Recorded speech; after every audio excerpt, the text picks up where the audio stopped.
Le temps de l'information sur la RVE. Bienvenue au 8h. RVE Info, c'est l'heure du journal.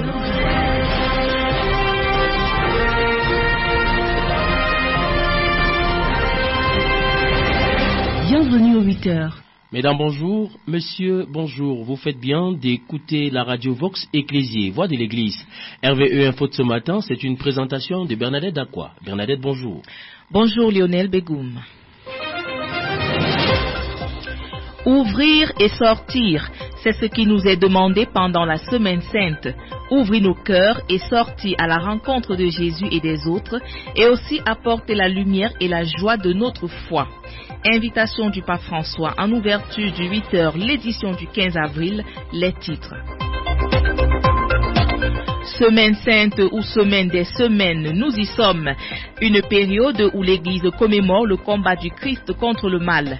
Par le baptême, le chrétien s'associe à la passion et à la résurrection du Christ, accomplissant ainsi son propre passage de la mort à la vie. Évocation dans le 8h. Grand pèlerinage diocésain 2025, retour sur l'événement qui a eu lieu samedi dernier au sanctuaire marial de Doumelon pour souligner cette sortie de Monseigneur Paul Lancier-Quené au sujet de la récente lettre pastorale des évêques du Cameroun sur les prochaines élections présidentielles et régionales. L'engagement politique du chrétien est une expression de la foi agissante, rappelle l'évêque de Bafoussam que nous écoutons dans le 8h. Église universelle, le dicaster pour le clergé actualise la discipline relative aux intentions des saintes messes et aux offrandes en introduisant des règles plus claires pour garantir la transparence, la correction et le respect de la volonté des fidèles.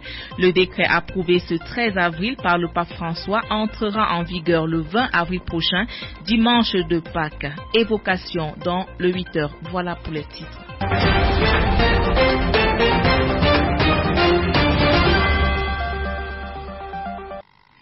Mesdames et messieurs, rebonjour. L'Église est entrée ce 6e dimanche en essai, dimanche des Rameaux, dans la Semaine Sainte, la Semaine des Semaines, qui commémore les derniers jours du Christ avant sa passion, sa mort et sa résurrection. Sur le sens profond de la Semaine Sainte, nous écoutons l'abbé Ferdinand Nyoncé, responsable diocésain de la pastorale biblique. C'est un extrait de l'entretien accordé à la RVE. Il faut partir du dimanche des Rameaux, qui est la porte d'entrée dans la Semaine Sainte. Et ce dimanche est séparé du dimanche de la joie, pas le 5e dimanche du temps de Carême, qui en certains endroits inaugure déjà les semaines de la Passion. La Semaine Sainte des catholiques, introduite par le dimanche des Rameaux, est comprise différemment chez des chrétiens orthodoxes par exemple. Pour certains chrétiens orthodoxes, il s'agit de la grande semaine, et pour d'autres orthodoxes, semaine des souffrances. Ne suivant pas une véritable liturgie ni le carême, les protestants, dès les débuts, ont carrément refusé cette période appelée Semaine Sainte chez les catholiques. Pour les catholiques, la Semaine Sainte achève les 40 jours de carême et aide les chrétiens à commémorer de façon tout spéciale le combat de Jésus contre le mal et sa mort sur la croix suivie de son ensevelissement. La Semaine Sainte commence donc avec les rameaux et s'achève à la Vigile pascale. Elle se veut une semaine cool pour les catéchumènes qui se préparent au sacrement à Pâques, une semaine de recueillement pour l'ensemble de l'Église des fidèles, de lecture et de méditation des scènes de la Passion ou de la Bible tout court, une semaine de silence autant que se peut, une semaine au cours de laquelle des chrétiens épris de leur Église et confiants en Dieu et en Jésus fredonnent des chants et des psaumes propres aux circonstances et une semaine d'évitement du péché, semaine de préparation immédiate pour célébrer dans la pureté, la simplicité et la foi la Pâque de Jésus, la Pâque de l'Église. Au cœur de la Semaine Sainte, le Triduum Pascal, cette période de 3 jours qui constitue le sommet de l'année liturgique chrétienne. Les précisions une fois encore avec l'abbé Ferdinand Nyoncé, responsable diocésain de la pastorale biblique. Le Triduum Pascal, ou les jours du Triduum Pascal, boucle le temps de carême et prépare à la joie de la résurrection de Jésus, bien évidemment. Le jeudi, le vendredi et la nuit de la résurrection. Ces 3 jours sont appelés la solennité des solennités. Ils constituent le sommet de l'année liturgique chrétienne. C'est le temps où le mystère de la croix nous donne par les sacrements la vie divine. Voilà pourquoi c'est très important pour l'initiation chrétienne, la semaine sainte et le temps de carême en général. C'est le moment par excellence où l'action liturgique de l'Église active la vertu d'espérance chrétienne chez tous les fidèles. Il faut prier, il faut redoubler d'ardeur, il faut sentir vraiment qu'on s'est recueilli, qu'on a appris quelque chose, qu'on est allé encore au contact des textes, qu'on a révisé un peu sa vie chrétienne et qu'on a travaillé aussi avec les autres de façon à préparer la fête de Pâques comme cela se faisait au temps de Jésus, une fête qui implique tout le monde. La lecture, les ornements, la décoration, l'engagement de toute une paroisse, de chacun, vraiment mettre la main à la pâte pour que personne ne soit spectateur, ni pendant la préparation, ni pendant la célébration, ni après la célébration, où il faut partager la joie de la résurrection. Retour sur les grandes articulations de la Semaine Sainte 2025. Journée sacerdotale ce mercredi 16 avril. C'est la fête des prêtres qui renouvelle leur engagement sacerdotal. La messe pontificale de circonstance en la cathédrale Saint-Joseph de Balin, c'est à 8h55.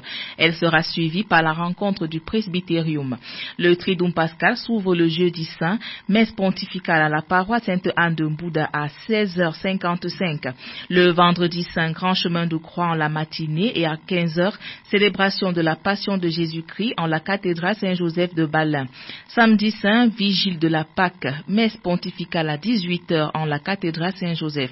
Dimanche de Pâques, solennité pascale, messe pontificale à 9h55 en la cathédrale Saint-Joseph de Balin et visite de l'évêque dans l'après-midi à la prison principale de Mbouda. Ce dimanche des Rameaux et de la Passion, Monseigneur Paul Lantier-Kené était à la paroisse Sainte-Thérèse de l'Enfant Jésus de Banjoupette. L'évêque de Bafoussam invite les fidèles durant la Semaine Sainte à mettre les pas dans ceux du Christ. Extrait de cette homélie de circonstance de l'ordinaire de Bafoussam, sélectionné par Marie-Philomène Gungam. Le récit de la Passion qui nous introduit à la Semaine Sainte, la grande semaine que nous nous apprêtons à vivre. Il nous sera donné non seulement de méditer sur les derniers jours de Jésus, mais surtout de le suivre pas à pas, notamment le jeudi saint qui nous rappellera son dernier repas, la scène, le lavement des pieds, puis le vendredi saint qui commémorera sa mort et enfin sa résurrection qui sera célébrée dans la vigile pascale et pendant le temps de Pâques. Alors, ne ratez aucune occasion. Ne dites pas que je vais au... Je voulais dire marcher, mais vous êtes plutôt au champ. Alors, que rien ne vous empêche d'accompagner Jésus pendant tout au long de cette semaine. En réalité, si l'entrée triomphale laissait croire à l'avènement d'un roi Messie, comme David, comme le roi de ce monde, la passion et la crucifixion nous rappellent que le Christ n'établit pas un royaume propre en concurrence avec le royaume de ceux. Quelquefois certains nous voient et ont peur. Comment? Qu'avons-nous en commun?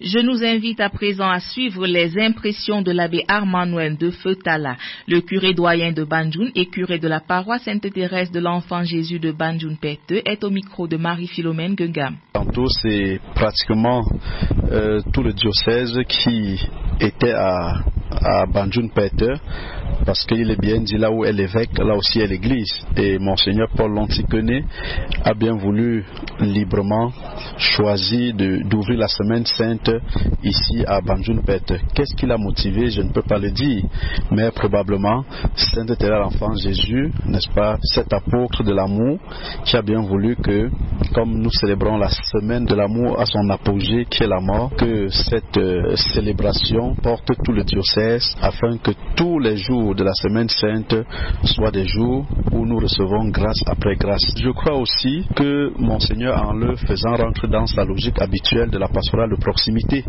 c'est-à-dire venir à la rencontre de ces ouailles, qu'ils soient à Bafoussam, qu'ils soient à Pete et partout.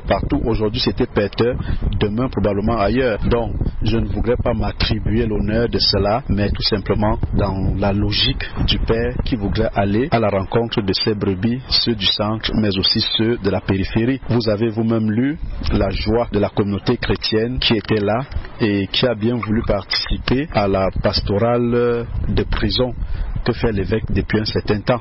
Et chacun, en apportant qui son épi de maïs, qui son doigt de banane, voudrait bien que un détenu retrouve sa dignité par la charité des frères et sœurs qui sont ici à Pete.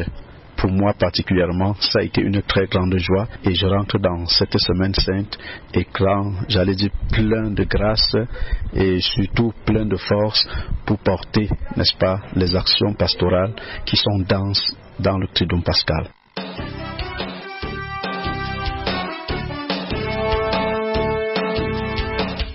Semaine sainte 2025, c'était la page spéciale du journal.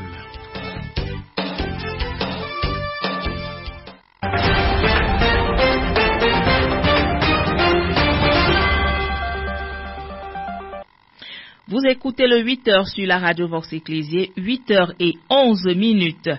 Retour au sanctuaire marial de Ndoumelon qui a accueilli samedi dernier des milliers de fidèles à l'occasion de l'édition 2025 du pèlerinage diocésain placé sous le thème « Avec Marie, soyons porteurs de l'espérance ». Le sanctuaire marial de Ndoumelon, lieu de rencontre de Dieu dans la prière, fait l'objet depuis quelque temps d'importants travaux d'aménagement et de construction. Le point avec Monseigneur Zéphirin Moubé, vicaire général du diocèse de Bafoussam. Pour les travaux réalisés, comme vous avez pu le constater, une seconde entrée a été réalisée avec des grilles qui protègent cette entrée et qui permet une plus grande fluidité des pèlerins à l'entrée du sanctuaire. La presque totalité des stations du chemin de croix, je dis bien la presque totalité, parce qu'il reste quelques stations à construire, ou alors à prendre en charge financièrement. Vous avez pu constater, pour ceux qui ont été curieux, en inspectant ou en lorgnant, n'est-ce pas, dans l'enceinte du sanctuaire ici, que la 14e station a été construite et qui est le tombeau du Christ, parfaitement intégré à l'environnement rocheux de ce sanctuaire. Le financement pour finir ce tombeau-là est disponible pour justement y ajouter les représentations des personnages témoins de la résurrection du Christ ou témoins du tombeau vide. Un ensemble de 6 toilettes ont été construites et ces toilettes sont fonctionnelles. Si des efforts considérables ont été faits jusqu'ici, beaucoup cependant restent encore à faire pour donner au sanctuaire marial de Ndoumelon tout l'éclat et la beauté escomptée. Nous écoutons une fois encore le vicaire général du diocèse de Bafoussam, Monseigneur Zéphirin Moubé. Les ouvrages à compléter ou à réaliser. Et nous voulons tout d'abord appeler qu'une station du chemin de croix coûte 1 million de francs. Et nous savons aussi qu'un panneau de grille, vous avez bien vu à l'entrée, vous avez bien vu l'année dernière qu'on avait construit tout un côté du sanctuaire avec des grilles. Et c'est beau, tout le monde apprécie, tout le monde voit que c'est ça qu'il nous faut ici et qu'il faut continuer pour faire le tour du sanctuaire. Un panneau coûte 400 000. Et donc il nous faut protéger ce sanctuaire. Étant donné que les stations du chemin de croix sont en train de s'achever, nous avons 2 défis cette année. Le défi des grilles à mettre autour du sanctuaire pour le protéger, mais aussi le défi de l'ère de la célébration de l'Eucharistie, c'est-à-dire là où nous sommes. Regardez que nous sommes très à l'étroit, non? Nous sommes très à l'étroit. Nous gérons difficilement cet espace pour installer tous ceux qui viennent au pèlerinage. Alors, le Père évêque, il aurait voulu modifier ce que nous voyons là, avant que nous n'arrivions pour cette édition du pèlerinage diocésain. Alors, ce qu'il voudrait faire, il voudrait que l'an prochain, nous puissions célébrer sur un hôtel aménagé ici. Si nous l'aidons bien, si nous mettons la main à ce projet, si nous soutenons le Père évêque, il a l'intention de monter un grand hôtel ici et mettre cet hôtel, lieu de célébration, en équerre avec la Vierge qui est dans la petite case en haut là. Mais le définitif de l'ère de la célébration de l'Eucharistie prévoit qu'on relève l'autel à une bonne hauteur, de façon que ceux qui sont plus loin là vivent l'Eucharistie comme vous êtes assis là. C'est pas beau ça, hein? Donc on aurait des gradins à construire ici pour installer tous ceux qui sont derrière moi et tous ceux qui sont devant moi là. Et ceux qui sont plus loin vivraient, n'est-ce pas, l'Eucharistie en direct, en voyant le prêtre célébrer, en voyant l'évêque célébrer. Donc l'évêque lance un cri pour nous dire « Aidez-moi à le réaliser ». Et donc c'est un projet qui va changer totalement la physionomie du sanctuaire. À l'occasion du grand pèlerinage diocésain samedi dernier à Ndoumelon, l'évêque de Bafoussam est revenu sur la lettre pastorale des évêques du Cameroun au sujet des prochaines élections présidentielles et régionales. Une nouvelle sortie des prélats qui fait les choux gras de la presse, alimente les débats télévisés et que justifie ici Monseigneur Paul Lonsiekene, évêque de Bafoussam, que nous écoutons dans cette attitude captée par la RVE. Les évêques souhaitent vous redire une seule chose que vous connaissez. Que si le Seigneur ne bâtit la maison, les travailleurs travaillent en... Le Psaume 126, au verset 1. Les élections, comme nous avons eu l'occasion de le dire, constituent des moments forts qui mobilisent l'attention de tous les citoyens. En même temps qu'elles sont l'occasion pour le peuple de Dieu, le peuple tout entier, d'exercer sa souveraineté à travers le choix libre et conscient de ses dirigeants. Ça, c'est la première phrase. Le deuxième paragraphe. Le choix libre et conscient. L'élection présidentielle en particulier revêt un enjeu très important et elle mérite que nous l'abordions avec raison et en pleine conscience pour voter. Et ce que je vous demande maintenant, et je vous donne rendez-vous le 14 août à Ouka, je vous demande de vous assurer que vous êtes inscrits sur les listes et le jour-là, en arrivant à Ouka, tenez d'un côté l'arbre de paix et de l'autre côté la carte d'électeur, si vous êtes en âge de voter. Car refuser de s'inscrire sur les listes électorales, c'est manquer de charité pour ce pays qui nous appartient à tous.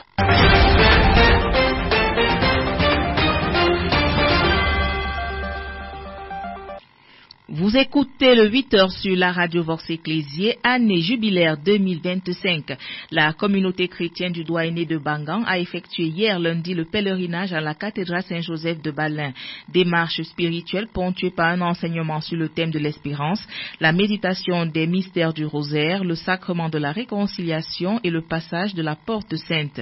L'abbé Victor Onono, prêtre du diocèse de Batouri, fidèle d'Onum dans le Douainé de Bangan, prédicateur de ce pèlerinage, résume son enseignement au micro de Marie-Philomène Gungam. Ce matin, nous avons édifié les fidèles du Douainé de Bangan sur l'année jubilaire et c'est bien fait. Tout simplement pour concrétiser dans la démarche de la célébration les effets même sur lesquels chaque fidèle doit compter pouvoir rentrer pour faire cette nouvelle expérience vivante de l'amour de Dieu. Oui, le pape, en décrétant l'année jubilaire, a tout simplement voulu. Il appelle les chrétiens à se faire pèlerins d'espérance, une vertu à redécouvrir parce que nous sommes dans un monde gagné par l'indifférence et il fallait justement qu'on reforme le cœur et les aspirations du cœur de chaque chrétien, à savoir que nous avons besoin de la présence de Dieu.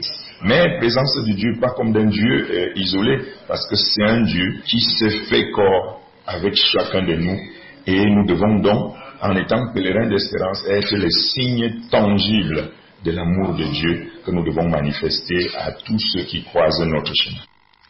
Au terme de ce temps de ressourcement, quelques chrétiens du doyenné de Bangan ont livré leurs impressions au micro de Marie-Philomène Gungam. Nous sommes très heureux d'avoir vécu ce grand événement qui a réuni notre doyenné de Bangan et nous avons aussi fait partie et nous en sommes très contents. Avec l'espérance et la foi, j'ai aussi retenu aujourd'hui que nous ne devons pas désespérer aujourd'hui.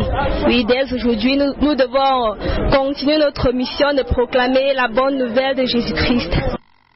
Et sans transition, nous ouvrons la page de l'Église universelle. Je le disais dans les titres, le dicaster pour le clergé actualise la discipline relative aux intentions des saintes messes et aux offrandes en introduisant des règles plus claires pour garantir la transparence, la correction et le respect de la volonté des fidèles.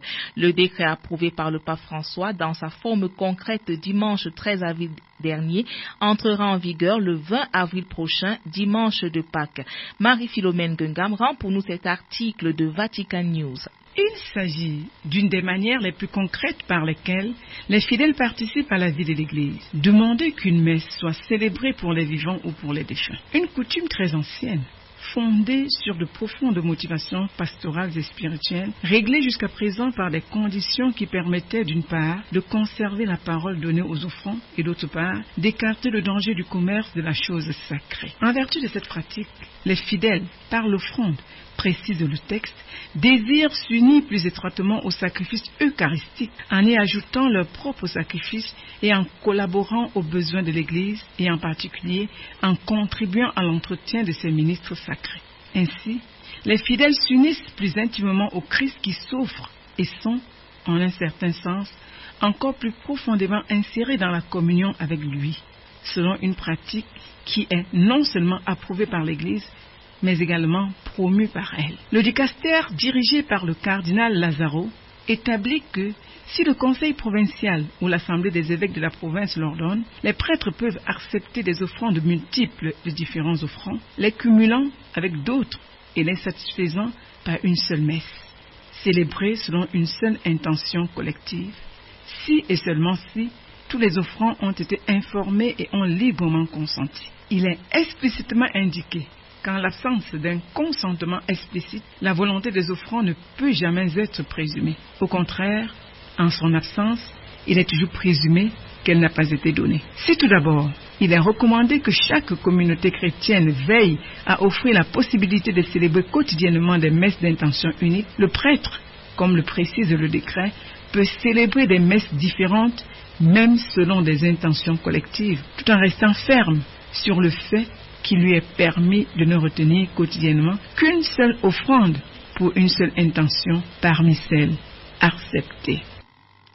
Avant de refermer ce journal, ce qu'il faudrait en retenir en langue anglaise avec Mark Johnson Talwe. Good morning. Last Sunday was Palm Sunday that made us enter into the Holy Week, a Holy Week in which Christians remembered the combat of Christ against evil. The salient point of the Holy Week is Easter Triduum, composed of Holy Thursday, Holy Friday, and Holy Saturday, 3 days that make the peak of all the liturgy. Major Diocesan Pilgrimage in the Moulin 2025. Closure last Saturday at the Marian Sanctuary on the theme With Mary, Let's Be Bearers of Hope. Monsignor Paul Lonsi, in his sermon, called on the people of God not to be fatigued praying God, for hope never disappoints. Crossing of the Holy Door. The flocks of the Bangang Deanery were yesterday, Monday, in the St. Joseph Cathedral for the set exercise under the pastorship of Father Jean-Hugues Poka, the Dean Priest of Bangang. They were taught and enlightened on the meaning of Holy Door and Jubilee in the context of the Church. Thanks for listening. Le 8h, l'édition du 15 avril, mise en onde par Fidèle Mélie. Merci pour votre aimable écoute. Je suis Bernadette Dakwa, ce micro de présentation. Demeurez en compagnie des programmes sur la radio Vox Ecclésiae, la voix de l'Église.